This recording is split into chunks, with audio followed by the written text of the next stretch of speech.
But in any case, I think it's quite clear that the Iranians are not going to invest in assassinations or anything like that. The Americans know that.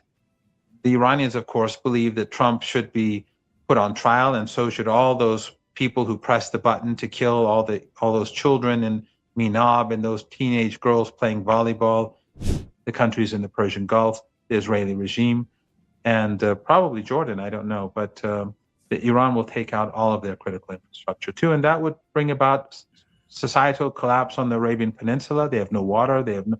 Hi, everyone. Judge Andrew Napolitano here for Judging Freedom. Today is Friday, August 14th, 2026. Professor Mohammad Marandi joins us now from Tehran. Professor Marandi, a pleasure, my dear friend. Thank you very much for joining us. So the Israelis are at it again. Mossad comes up with this crazy idea to help manipulate Trump, telling him that the Iranians want to blow up Air Force One. They sneaked the president of the United States off the airplane in a food truck. Everybody else stays on the plane. The president flies in an unmarked plane, and his senior staff and a few hundred journalists fly as a decoy. Does any of this surprise you? It surprises me in the sense that the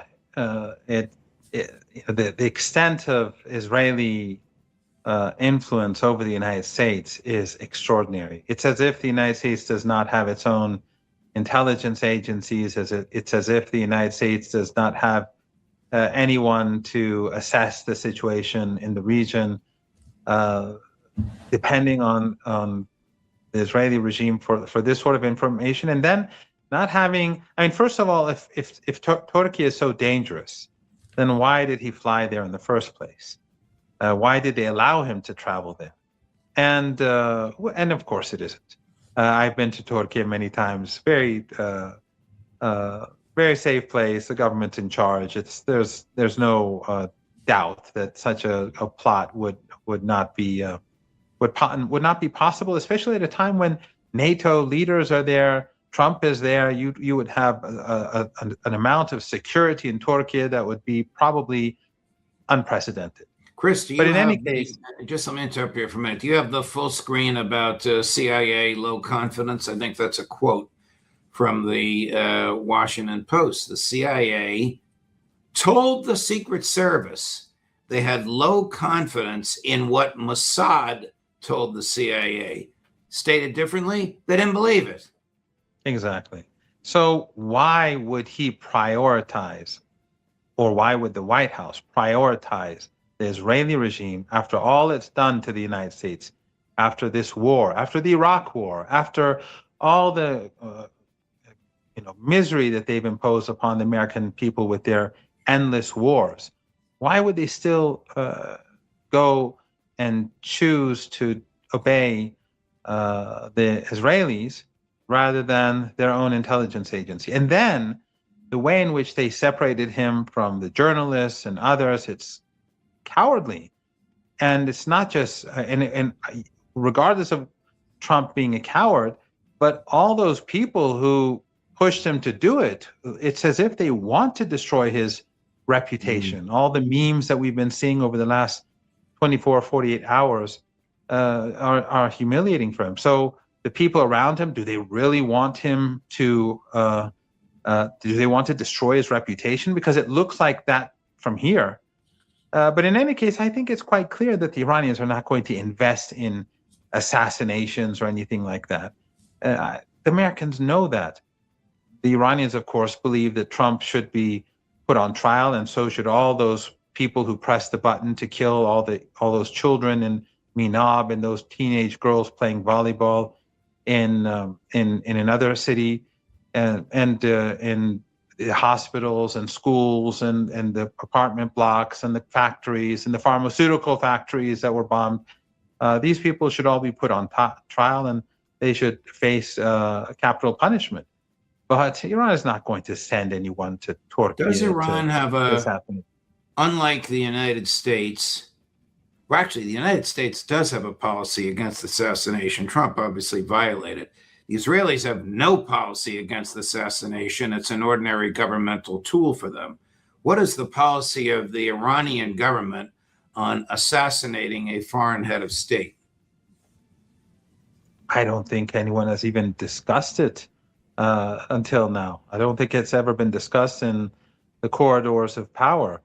It's the Israeli regime and the United States that live outside international law. The United States sees itself as above international law. It's an exceptionalist state. Then the Israelis, of course, see themselves as a chosen people and thus above everyone else. So for them, it's all okay. And then when they do carry out assassinations, it's never condemned. It's never when General Soleimani was murdered by Trump, and Netanyahu pushed him into doing that too, and he pulled out at the last second. But when he assassinated him, no one in the United States was outraged, or very few people, or when he launched the war against Iran and assassinated Ayatollah Khamenei, it wasn't a big thing in the United States. There was no outrage about this. Everyone was confirming that Iran is evil and the leaders are evil and the guards are evil and everyone is evil, but maybe he should have done it or maybe he should not have done it. That was the debate. This is, and then what Western media does, Judge, is that during the war, they would bomb apartment blocks and kill like 30 people, 40 people every time. And then the New York Times or the Washington Post or other media outlets would call these precision strikes, taking out, Iranian leaders or generals, but not pointing out that this is the exact same policy that they would use in Gaza or in Lebanon. In Gaza, they would monitor the families of people, and then when the target would enter the house, and the children would welcome him, then they'd fire missiles and kill them all and their neighbors. This is the exact same thing that they were doing in Iran as well, but no condemnation.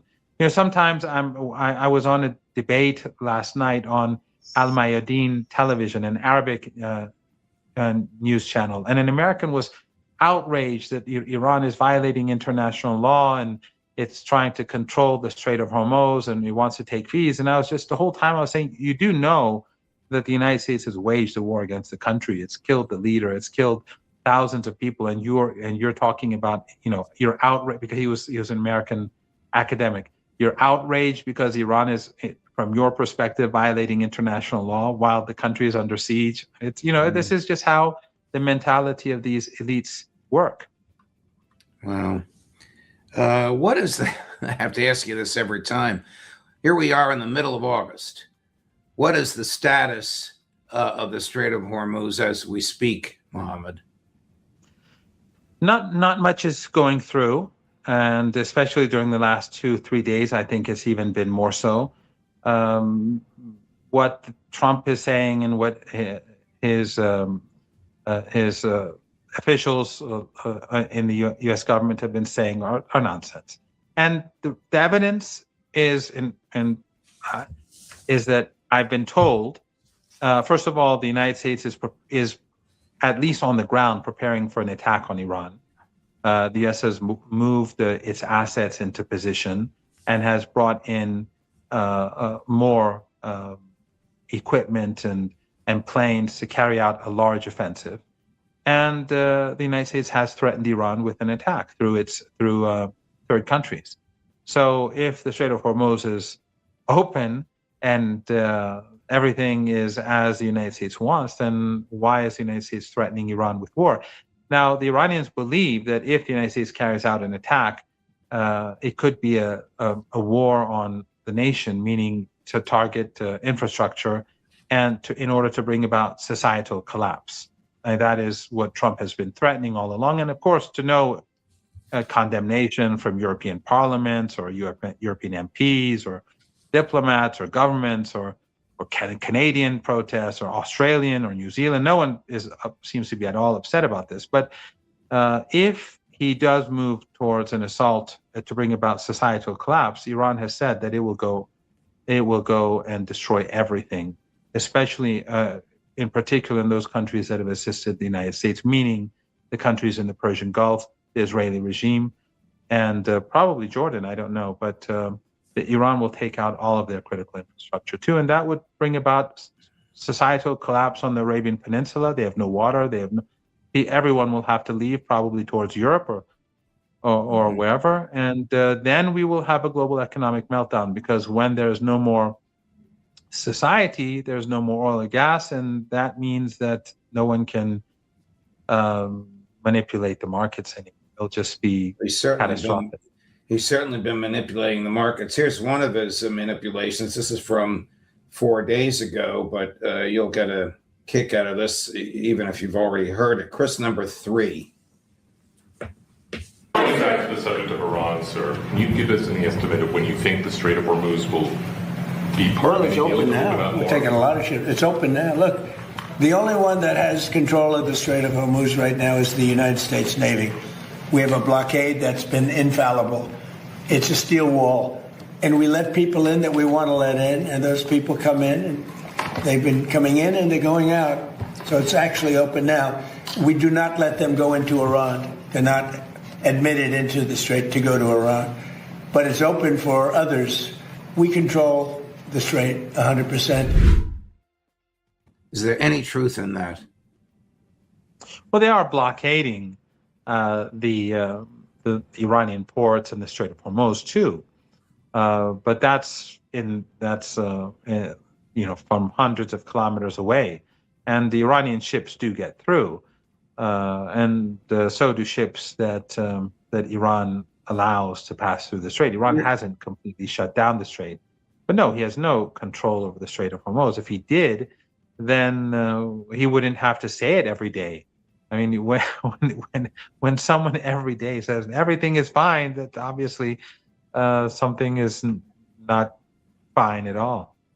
Chris, can you put that full screen up that you just had there? This is from the Persian Gulf Strait Authority, which I believe is a joint, correct me, Mohammad, venture of Iran and Oman. The statement, which is August 12, 2 days ago, today's Friday, this is Wednesday, claims and repeated posts by U.S. officials that the Strait of Hormuz is no longer blocked do not change the reality.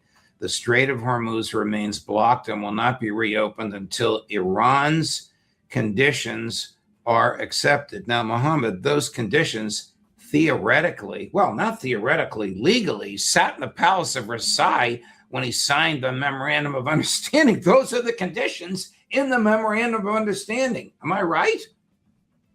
Yes, you're 100% correct. The MOU, the Iranians are saying, implement the MOU in full. Don't try to deceive us. First of all, I should point out that is, at the moment, it's not an Iranian-Omani operation. It's Iran that's carrying out. Okay. The Oman has not entered it yet, but they've come to an agreement. They haven't announced it yet, but the agreement is there. But they're waiting for circumstances to change, because right now there's siege warfare going on, and there's no reason to make any announcement. But the strait is a part for it to open. The United States has to carry out its side of the bargain.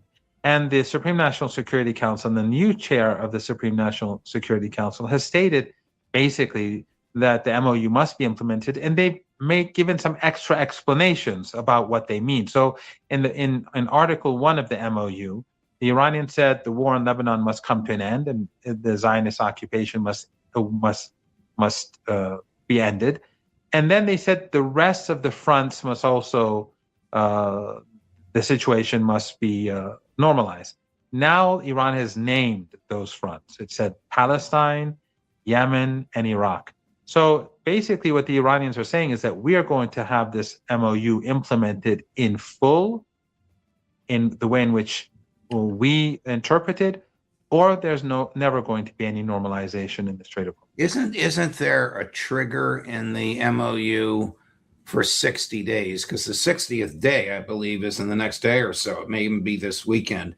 And isn't that 60-day trigger the permission of the signatory parties that Iran can start charging a fee? Yes, definitely. Yes, after 60 days. Well, it isn't said specifically, but in Article 5, it implies that because it says that Iran and Oman will discuss how to manage the strait in future. But Iran said that after 60 days they're going to take peace. Now, whether Iran does that at this stage or not, I don't know, because for the most part it is closed. It's not completely closed. The Iranians do let a handful of ships go out that belong to countries friendly to Iran, but not Saudi Arabia and the Emirates and the others which are hosting U.S. forces, which, as I said, U.S. forces are prepared for an assault. Now, whether they carry out that assault or not, we don't know.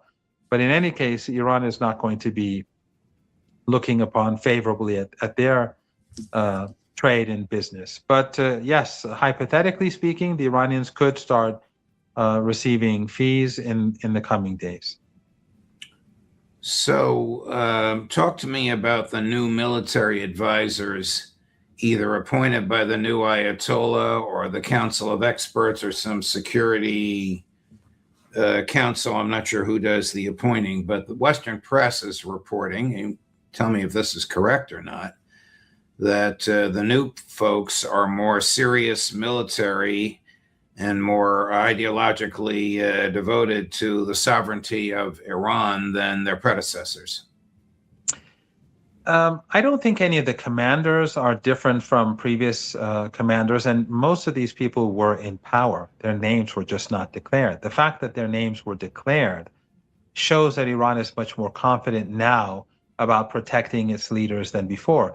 After their predecessors were martyred and assassinated, these new people were appointed, but their names weren't put out in public so that the U.S. or Netanyahu wouldn't be able to easily search for them. Now, this shows a greater confidence today than what existed before. The fact that Ayatollah Khamenei, the new leader, which Ayatollah Seyed Mujtaba Khamenei, met President Pezeshkian for 7 or 8 hours, a 7 or 8 hour meeting, again shows that things are normalizing and that the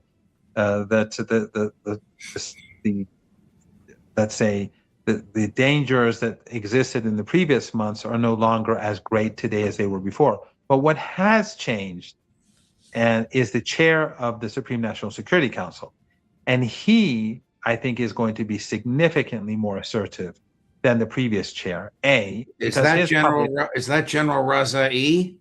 Yes, that's General Mohsen Rezaei, Major General Mohsen Rezaei. He was the commander of the guards throughout the war where Saddam Hussein invaded Iran, and he led the guards for I think 16 years. And he's had senior positions in government during these years. He was also he has a PhD in economics, I think, and he was the economic deputy of former President Raisi.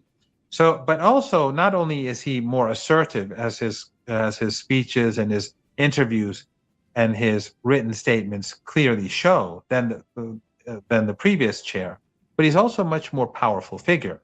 He's a known entity. He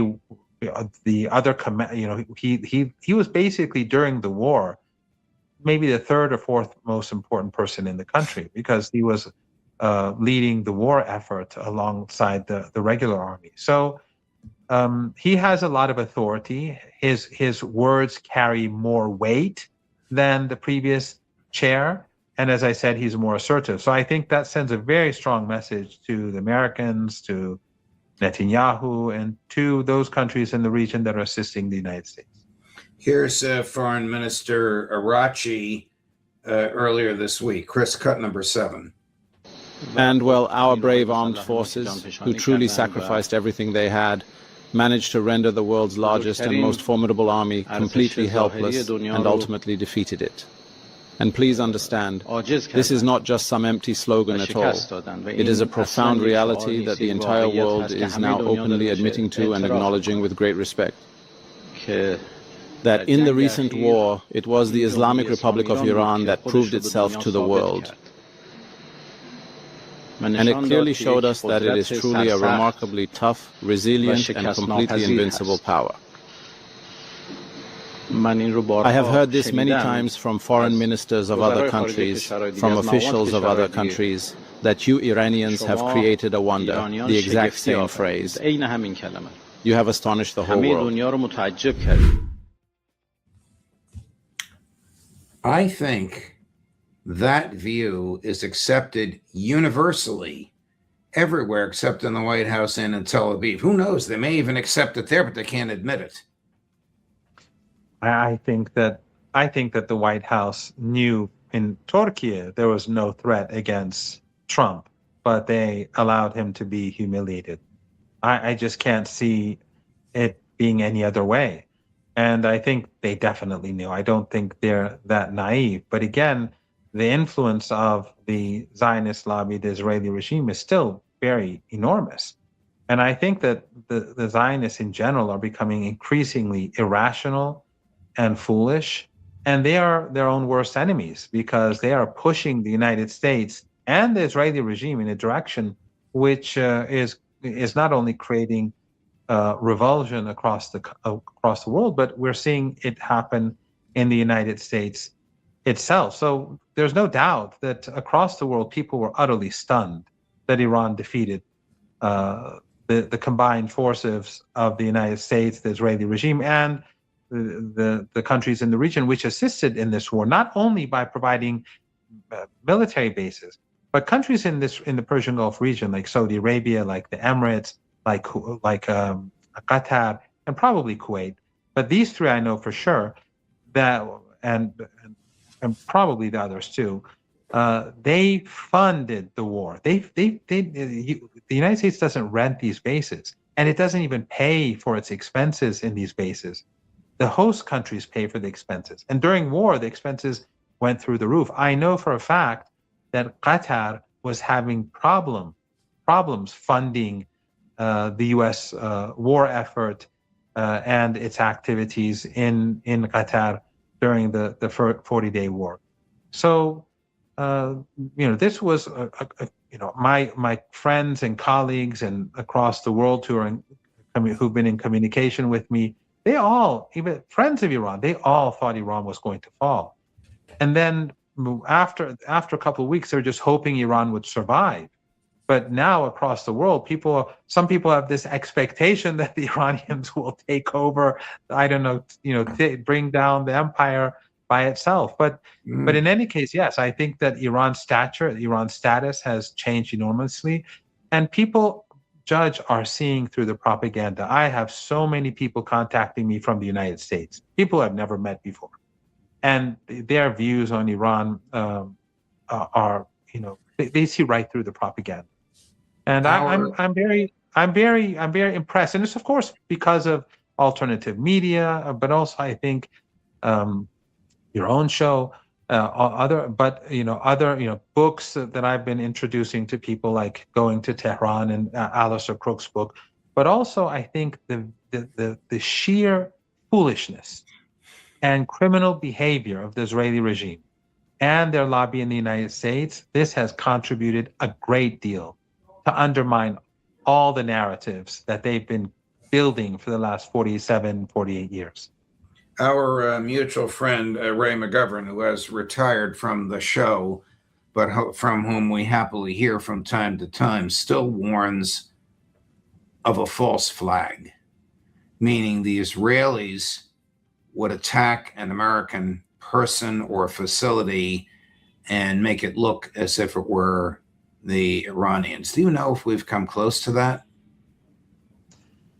Well, you have people who would know better. But, Judge, after 9/11, I was one of those people I would just try to stay away from anyone who would say that 9/11 was more than just these Al-Qaeda operatives.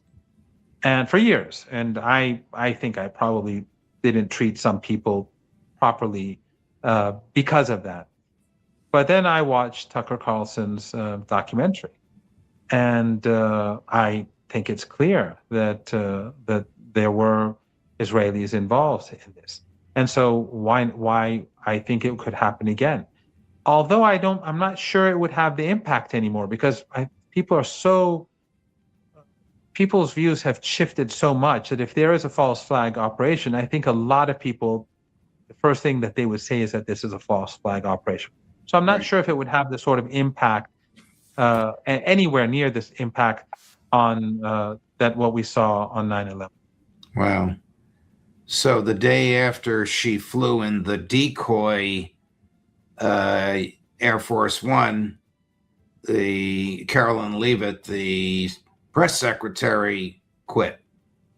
Coincidence, timing, who knows?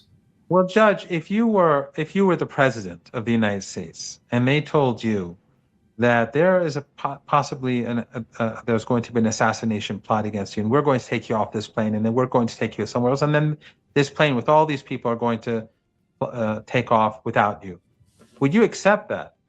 No other president has. When this happened to George W. Bush and Bill Clinton, they provided information as they understood it and a secure off-ramp for everybody else on the plane. You know, when we were on our way back from Islamabad during the negotiations, right? The Washington Post, when we were there, put out an opinion piece that the negotiators should be assassinated. And there was a strong belief that our plane would possibly be shot down on the way back. First of all of us got on the plane. They changed the plane, but it was still clear that we're all on the plane. I don't want to go into the details, but the plane landed in the nearest airport inside Iran, and we all took the train or cars to Tehran. Everyone came. The Speaker of Parliament was on the flight. He actually came to the back of the plane to shake hands with everyone. We had a lot of journalists, young female journalists were among us. We all flew back together. But let's say that the Speaker of Parliament or the President of Iran or the President of the United States, he was told that this plane was in danger. Okay, get off the plane. But do you let everyone else fly? Of course not. You'd say, no, this plane shouldn't fly. We'll find a different way for people to get back home. But you don't use people, especially people who cover you, as decoys, threaten the lives of a couple of hundred people. It's the same people who, when Trump was allegedly assassinated, I don't even know if that's true anymore. But and then he said, fight, fight, fight. I saw a meme today where he was in, one of those places where they put the food on planes on the inside, saying "fight, fight, fight." I mean, he's demolished whatever's left of his credibility. Yeah, there he is with. This is obviously a meme. President Erdogan of Turkey and Trump's inside the food truck. What's in the box? Oh well. Mohammad, thank you. A very, very fascinating, as always, conversation. Deeply appreciated. Have a great weekend. We'll look forward to seeing you next week. You too, Judge. Have a great weekend, and I hope to see you at some point.